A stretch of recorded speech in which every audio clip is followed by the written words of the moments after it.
Ces clés ressemblent à rien, ce sont pourtant celles d'un coffre-fort à plusieurs dizaines de millions d'euros.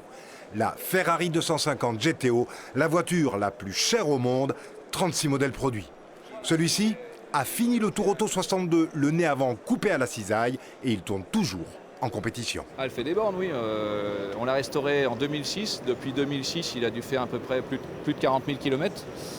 Ça, c'est exceptionnel pour une voiture de sprint. Exceptionnel, exactement. Raisonnable? Raisonnable, c'est comme dit le propriétaire, même si je la casse, on me la réparera toujours, donc j'en profite. Si la belle est aujourd'hui anglaise, c'est à Martignas, dans l'Ain, qu'on la bichonne. Son apparition publique, elle, a carrément décidé ce photographe professionnel à venir voir et le grand public à venir rêver.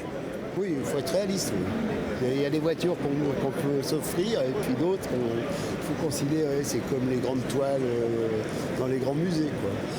C'est sublime, c'est pur, c'est toute la puissance dans la carrosserie. Non, très bien.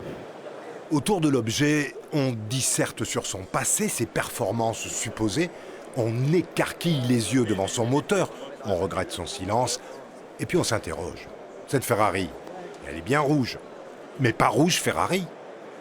C'est un choix du propriétaire, lorsqu'on l'a restauré en 2006, de la faire de cette couleur. Une hérésie. Un tabou. Il y en a qui ont crié au scandale et il y en a qui ont trouvé ça magnifique. C'est les goûts et les couleurs, ça ne se discute pas. Enfin, dernière anecdote sur ce mythe roulant, quand il n'est pas en course, c'est que son propriétaire s'en sert pour faire les courses.